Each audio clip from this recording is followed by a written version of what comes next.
So the next talk is from Alexander Schröder. I know him for many years now, and he's talking about fuzzing with Scapy on the CAN networks. His talk is called "You Can't Fuzz This," and he gives some insights of his work as a penetration tester at AVL in Regensburg. So warm welcome. Please give a warm applause to Alexander. Thank you. Okay, not used to it to talk to a microphone, but okay. Yeah, hi everybody, and welcome to my presentation. You Can't Fuzz This, which is about fuzzing the CAN bus, and especially the challenges of fuzzing on the CAN bus. Niels already introduced myself, but I still would like to give you a short introduction. My name is Alexander Schröder. I'm a penetration tester at AVL, Software and Functions, here in Regensburg. And during my master's, I was working at the Automotive Security Lab here in the Technical University, where I met Niels, and I was also supporting the development of automotive Scapy. I think it was the ISO-TP scanner back then. Probably nothing of my code is left anymore, but my name is still on the header, which is nice. And yeah, since today, Scapy is still part of my daily work as a penetration tester, and therefore I'm happy to be here today and be part of the ScapyCon. The agenda is short and clear today. First, I would like to give you a short introduction about fuzzing, even though I guess that most of you are probably already familiar with that term. And then in the meantime, I will talk about fuzzing the CAN bus, where I will show you some example targets like DBC signals, UDS. UDS will be a big part of this presentation, and how I will show you some different approaches and how to increase the efficiency of your fuzz test. At the end, as usual, we will have a short conclusion where we will be hopefully be able to answer the question if you can fuzz CAN or not. So let's start with the definition of fuzzing. According to Wikipedia, fuzzing is an automated software testing technique that involves providing invalid, unexpected, or random data as an input into a program. Then the program is monitored for crashes, failing code assertions, and so on. An effective fuzzer generates semi-valid inputs that are valid enough and that they are not directly rejected, and invalid enough to expose corner cases that have not been properly dealt with. So to sum it up, invalid, unexpected, or random data is generated. The data must be valid enough so that it is not rejected right away, and it must be invalid enough to maybe trigger some unexpected behavior. And the valid enough and invalid enough part is important when it comes to the efficiency of your fuzz test. Fuzzing is a very popular testing technique, especially in software applications or complex software applications like web browsers, but also in the automotive system, it's it's required or requested a lot nowadays. And one of the reasons for that might be the ISO 21434, which is the ISO standard for cybersecurity of vehicles. And here, fuzzing is explicitly mentioned as one of the testing methods for security testing. So to me as a penetration tester, this means that clients are requesting fuzz tests, and I have to apply those tests on their ECUs. And while vehicles also have high-performance ECUs with similar applications and interfaces to classic IT, where you can maybe also apply similar fuzzing techniques. The majority of ECUs are rather small with limited functionality and automotive-specific interfaces only. And this is why I want to talk today about fuzzing the CAN bus, because the CAN bus is one of the most widespread communication systems in automotive systems. So let's say we have an ECU that we want to fuzz. we have the following setup. On the right side, we have our ECU. On the other side is the tester. The tester generates some input, and the ECU gives back some feedback. The feedback can be anything like power consumption, signal delays, ECU states, or whatever the tester can monitor. And of course, because we are fuzzing the CAN bus, the input generated by the tester are CAN messages. And if we think about the definition of fuzzing again, we have to generate random or unexpected data. But let's say we don't have any further information about the system. We don't know what is expected and what is not expected. In that case, the only option we have is to send random data. And of course, we could use Scapy for that, but we can also use a simpler tool called CanGen, which is part of the CAN utils that are, oh cool, well, just a minute, beacon 0, thank you. And CanGen is really easy to use.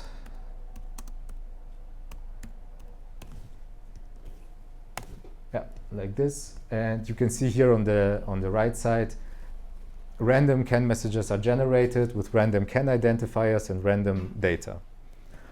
So is this it? Is this already our fuzzer? Is this an effective way of fuzzing an ECU? Probably not. Since I wouldn't ask it otherwise. Oh no. Just a second.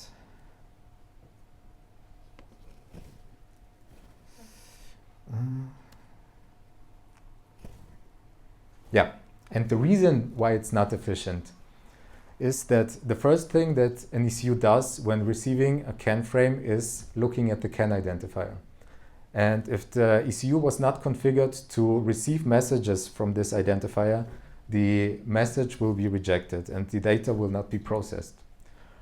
There are two types of CAN identifiers, the 11-bit and the 29-bit one. So this means that we have a possible number of CAN identifiers that is either 2047 or more than 500 million. So most ECUs, at least in my experience, are using, I don't know, 30, 40, 50, maybe a couple of more identifiers. But still, this means that most of the random generated CAN frames will be rejected. And also, depending on the CAN controller, the messages do not even reach the microcontroller because they are already blocked by the CAN controller. And this means that we have to improve a little bit, and we can do that by, for example, requesting the customer for a DBC file. A DBC file defines all the CAN messages and signals on a particular CAN bus. And here you can see an example of an entry of such a file. The syntax is a little bit weird in my opinion, but we have everything that we need. There is the CAN identifier, the length of the data. We have the single signals inside of the data, where they start, what's the minimum, maximum value, and so on. So now our setup looks like this. The CAN messages are not generated randomly anymore, but the CAN messages are based on the DBC file. And with that, we made already sure that all of the messages are processed by the ECU and not rejected, which obviously already improves the efficiency of our test. But we can also go further. We can improve it a little bit more. Let's take a look at an example entry in a DBC file. Here we have a message with the CAN ID 123, and we have 8 signals inside of that message. Each byte is one signal. And the important part is that all the signals have a minimum value of 0 and a maximum value of 255. To get a better overview, let's take a look at the data in a binary representation.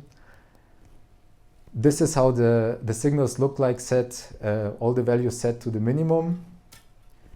And this is what the frame looks like with all the signals set to the maximum value. And now remember, we want to generate unexpected values, values that are out of range.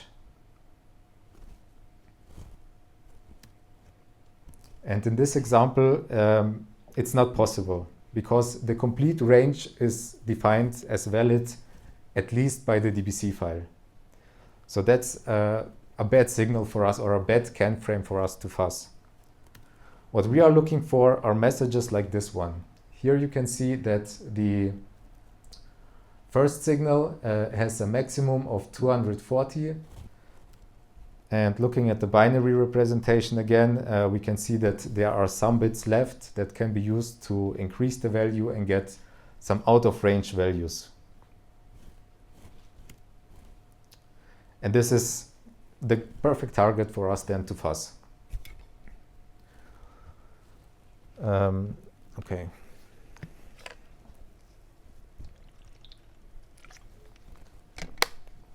So by using and analyzing the DBC file, we made sure that our fuzzer generates valid enough data by using CAN IDs that are not rejected by the ECU, and we made sure that the fuzzer generates invalid data by searching for undefined value ranges in the DBC file. And because this is the ScapyCon, I also want to bring in some Scapy context here. Scapy also supports DBC files like Niels already mentioned. You can define your DBC messages using the signal field and signal packet classes.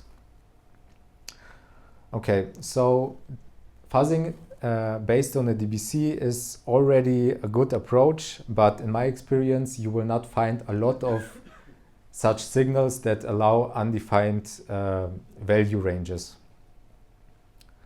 So if you automate this whole process, analyzing the DBC file and then you're fuzzing, you are probably done in a couple of minutes. And we have some time left, so what else can we fuzz on the CAN bus? We can fuzz also the diagnostics. And by diagnostics, I mean Unified Diagnostic Services, UDS. UDS is supported by almost every ECU nowadays, and the benefit for us for fuzzing is that it's a standardized format, so we know exactly how the request should look like and how not.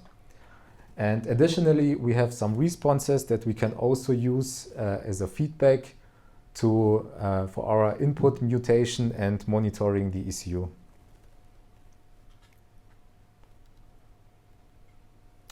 So now our setup looks like this, that our inputs are UDS requests and the feedback from the ECU are the UDS responses.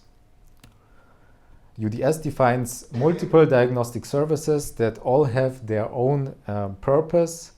And for the case of a failed request, we have also negative response codes that tell us why the request failed, or at least they give us a hint.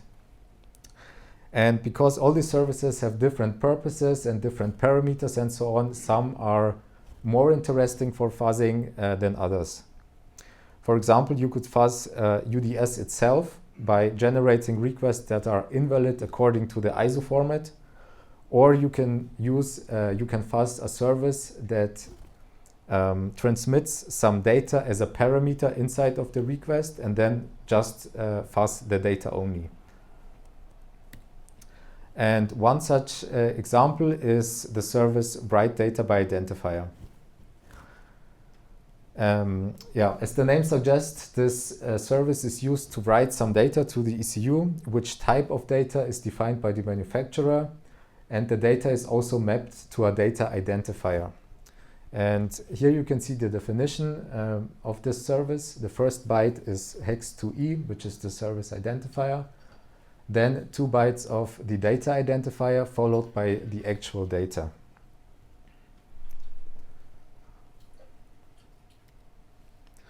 And also the negative response codes for this particular service are defined, so you can look up which negative response code will be sent in which situation. So this is an example of a full write data by identifier request. We will ignore the first part, the first byte, which is part of the transport protocol, and only looking at the UDS message itself.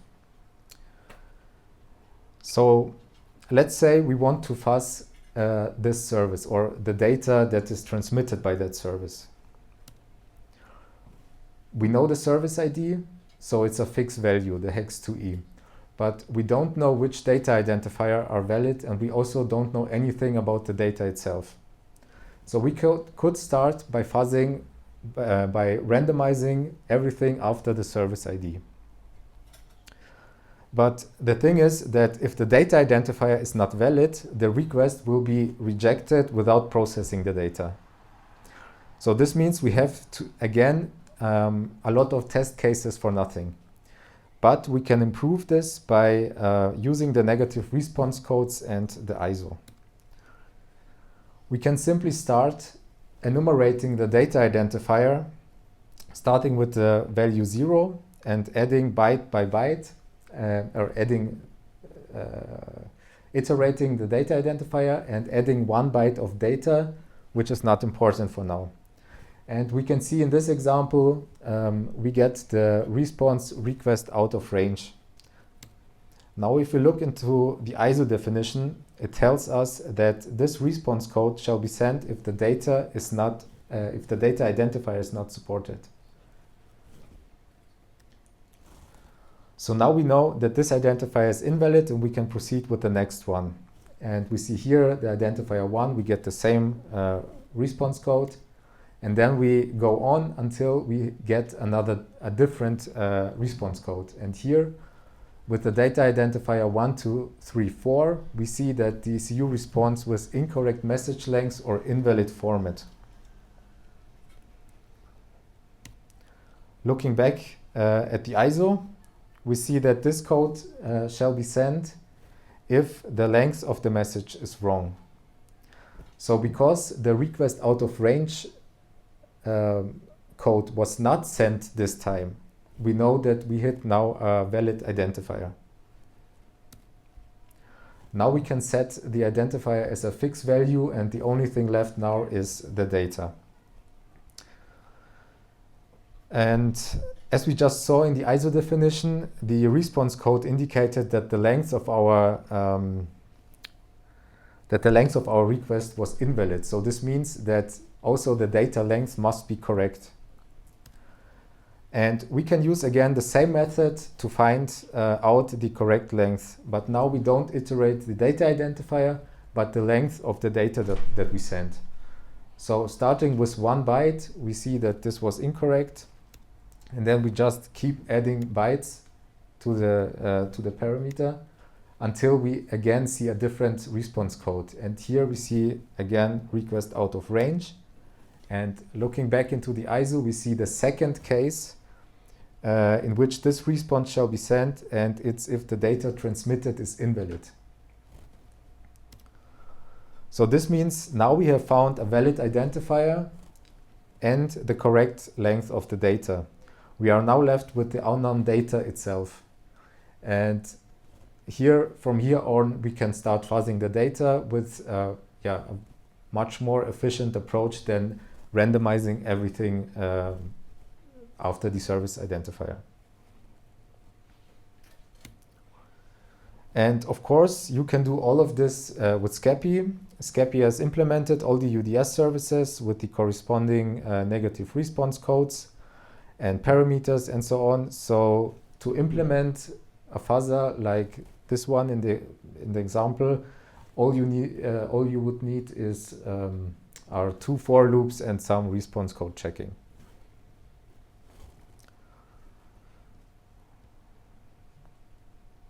Okay, so yeah, while write data by identifier service is already a good target for us to fuzz, there are also some downsides.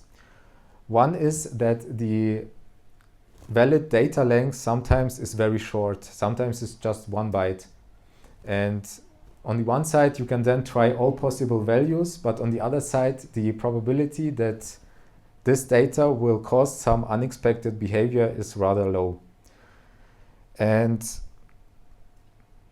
the other thing is, you also never know if the data is really processed by the ECU. Maybe it's just a read-only value for the system.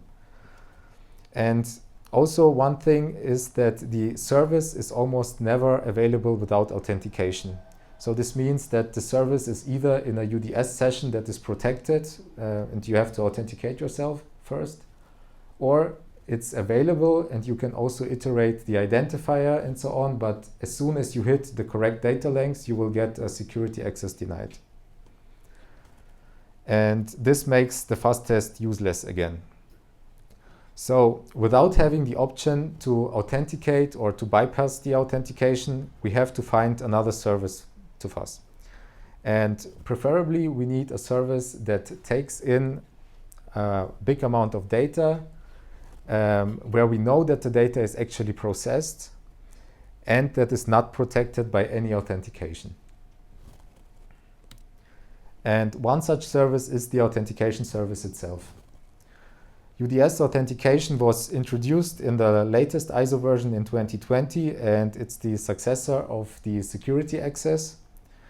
This service provides certificate-based authentication and offers multiple concepts for implementation. And compared to security access or to the other services, it has a little bit more complexity. So that's everything we need for a fuzzing target. We have large data structures, the certificates, that need to be parsed so we know they are processed, and there is no authentication because it is the authentication. And of course, this service is also supported by Scapy. The authentication requests are available for quite some time now, but I think the response codes were added just last week. So let's take a look at an example of the authentication process. This example is from an ECU that we tested, and I will not go too much into the details, and also maybe the implementation is different on other ECUs. I don't know, because that service is also kind of new to me. But in general, what you need to do is you have to send a bunch of certificates to the ECU in the correct order. If everything was okay, if the certificates are valid, signatures are correct and so on, you will get a challenge from the ECU, which are some random bytes. You have to sign those bytes with your private key and send it back to the ECU. And if that signature was also correct, the authentication is successful. Important is that if one of the certificates is invalid or sent in the wrong order, the authentication will fail immediately and with a negative response code, and you have to start from the beginning. And the most interesting certificate here is the last one that you have to send. It's called the client certificate. And here is all the data included, which services you want to unlock, which role do you have, which permissions, and so on. So I thought that the client certificate or the data inside of the client certificate might be a good target for a fuzz test. But there was one thing. This whole process took round about 7 minutes, which is a lot, especially if we talk about fuzzing. And to get to the client certificate takes not that much time, but still a couple of minutes, which was not acceptable to me. And the other thing is, as a penetration tester, I want to find the most severe bugs and vulnerabilities with the greatest impact. And as I explained before, if any of the certificates before the client certificate fail, or also if the signature of the client certificate is not correct, the authentication process will be reset. So this means that to reach the processing of the client certificate data, all the certificates and signatures must be valid. And this means that even if there would be a bug in the client certificate parser, an attacker would need a valid certificate chain first to even reach this point. And this, of course, makes the feasibility of such an attack very low. So this means that fuzzing the client certificate data is not an option, since it would be too slow and the impact would be too low because it requires the private key of the manufacturer. And this is actually the case for all the requests but the very first one, because even to send the second certificate, the first one must be valid. And it takes round about a minute for the ECU to check the first certificate.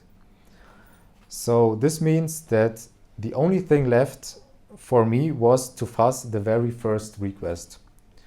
But I thought that this was still a good target, since we can fuzz a comparatively large amount of data, the certificate, and we know it's parsed, so we can still fuzz the certificate parser. So now the fuzzing setup looks like this. The inputs are authentication requests with invalid certificates, and as a feedback we can check the negative response codes. I implemented this fuzzer. I let it run for a while, but unfortunately I couldn't trigger anything unusual, no crashes and so on. So I tried to evaluate my fuzzing approach by comparing it to other fuzzing projects with a similar target.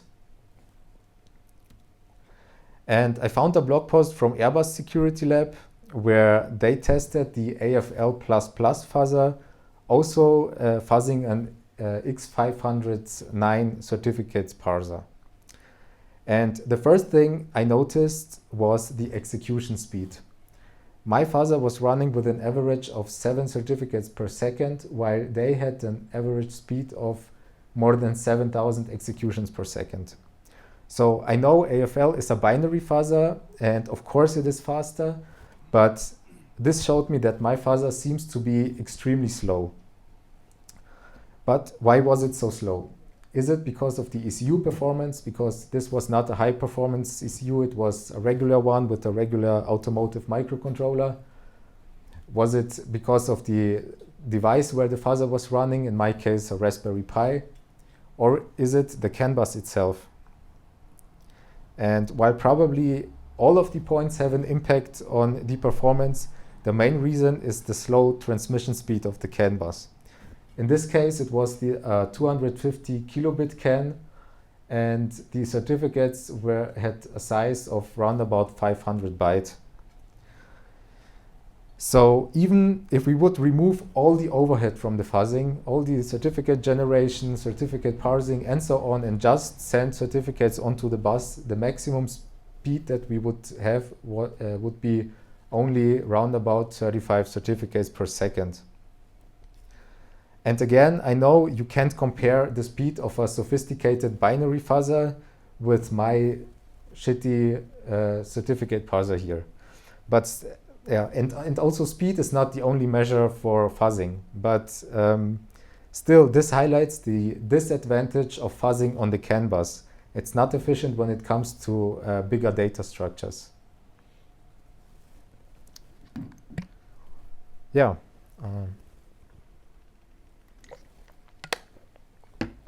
I think I'm a little bit too fast, but I'm already coming to my final conclusion here. You can fuzz CAN, but you should always try to evaluate the efficiency by making sure that you know the input format well enough so that your input is really processed and not rejected right away, no matter how you mutate it. And you should also consider the network speed limitation and try to avoid fuzzing large data structures or targets with delays between the executions. At least if you only have a limited amount of time for testing, like in a penetration test. And that was it. Do you have any questions?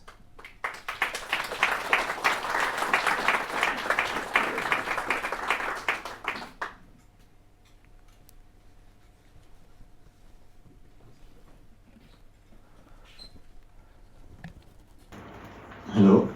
Do you also perform fuzz testing where you, for example, have a debugger connected? For example, we had the case that even though a negative response code was sent, the ECU was still flashing something. Or We also do such fuzz tests, but here you first need an open debug port and you need the correct debugger and so on. So it's not always possible. It's rather rarely the case. Yeah. Okay, so you have more, black box approaches which completely exactly. accurate issues. Yeah. It's just an idea. I'm not sure if it's a valid one, but you said that the canvas speed is very limited. But I wonder if you open the ECU case and you connect directly to the MCU without the transceiver, maybe you can speed up the speed by much. I'm not sure if I can just skip the CAN transceiver and send.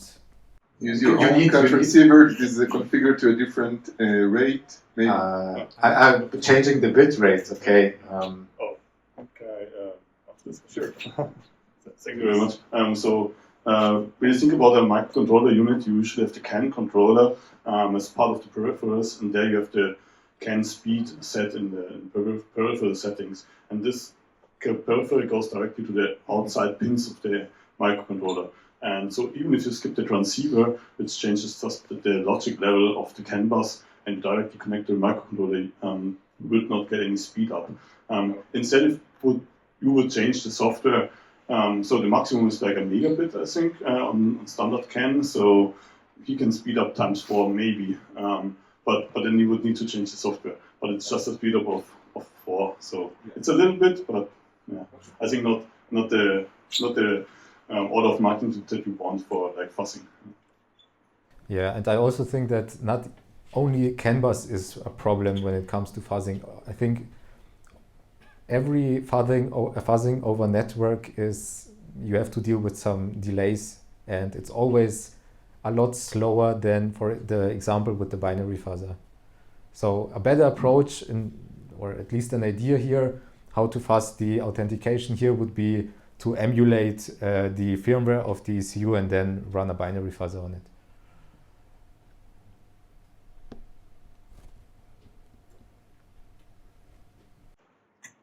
Hi, nice talk, thanks. Did you also have any experience with fuzzing the protocol bits of the CAN bus, for example, the DLC or? Yeah, we also do this fuzz tests. Yeah, I just put some examples. I know there is a lot of more. You can also fuzz the ISOTP. You can fuzz the CAN protocol itself, the DLC layer, the length field, like you just mentioned. There is a lot more to fuzz on the CAN bus, yeah. But these were just some examples, yeah. Thanks.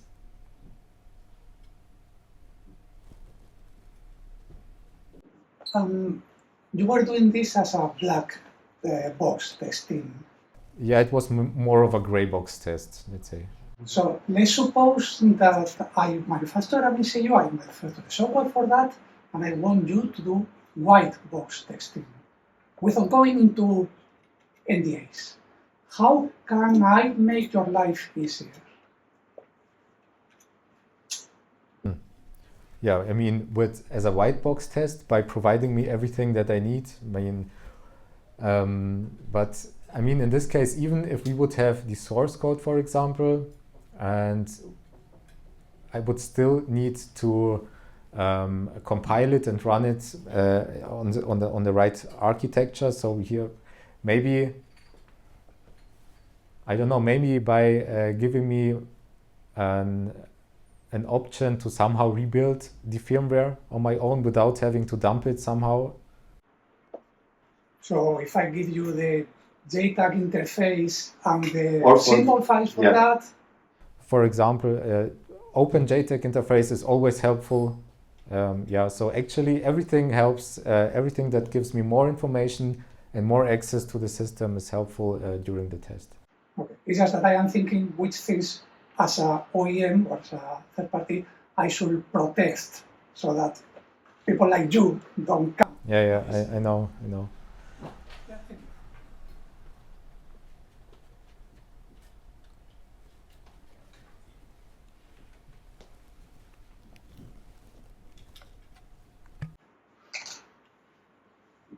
Yeah, thanks for the talk. After listening this, right, so I'm understanding the approach is towards the happy path testing, right? So we are always approaching to minimize the penetration testing time, and we are testing towards the actual happy path testing by knowing the in details about the DBC and all other things. I understand that we need to reduce the penetration testing time, but the core intention of penetration testing is to understand about the out of boundaries real hacker will do, right? So this is where I will be little getting confused, or I am not getting convinced myself with respect to the penetration testing. When we are doing all the happy path and downing with respect to acceptance values or the what is the standard it is happening. It's not about getting to the happy part, it's just about making the test more efficient. So by eliminating all the invalid requests, for example, with invalid data identifier, it's just it doesn't help me to fuzz data identifier that is rejected in any case, no matter which identifier it is. So it's actually not like skipping parts to get to the more fun parts or something. It's just to how to eliminate worthless test cases. Yeah, but if you have any bug inside the code, okay, which you have not tested, so how you are ensuring that it is I can say completeness? Yeah, of course you cannot. This is not a complete. I mean, a fuzz test, you have your target and then you fuzz that target. This doesn't mean that everything else is secure. So so what we do is just minimizing or the test cases for a specific target. But this, of course, you can also fuzz other parts of the UDS message itself. But if you focus on a target, then you have to find or you have to make your tests more efficient. Okay, yeah, thank you.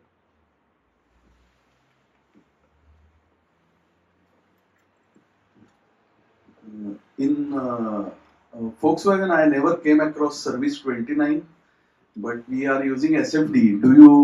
Have you ever tried to fuzz for SFD?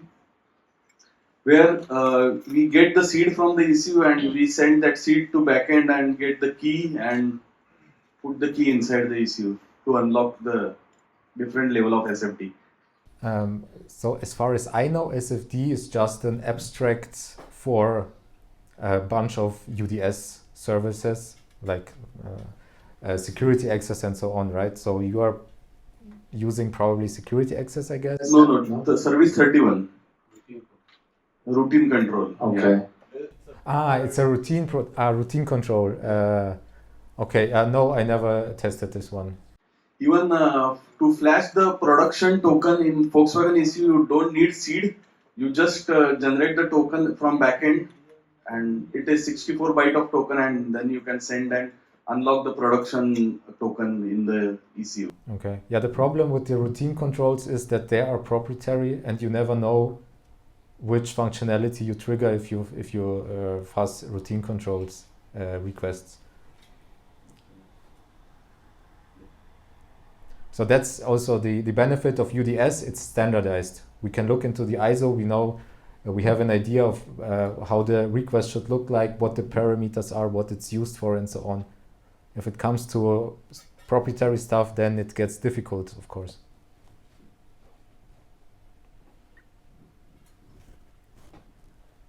Thank you for your presentation first.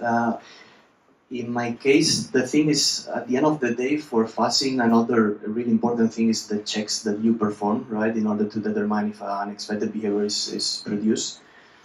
And you mentioned some examples like the power consumption, but they were like more embedded devices specific.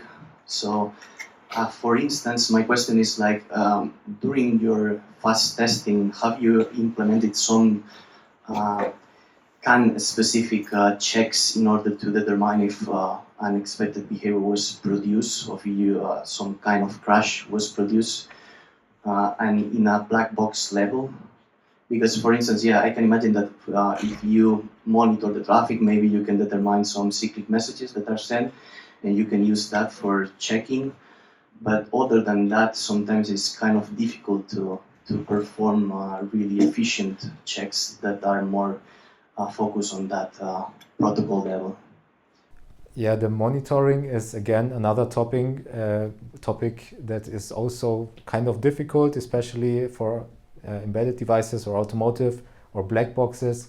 Easiest thing is always power monitoring, but yeah, all the examples that I mentioned, you can measure the power consumption. You can check the ECU state, for example, also with UDS by checking if a specific session is still open. You can check the signal delays that are sent by the ECU. Or, of course, if you have an open JTAG, then you can also look deeper into the memory if something happens, if something goes wrong. But we don't have anything specific to CAN for this. Thank you.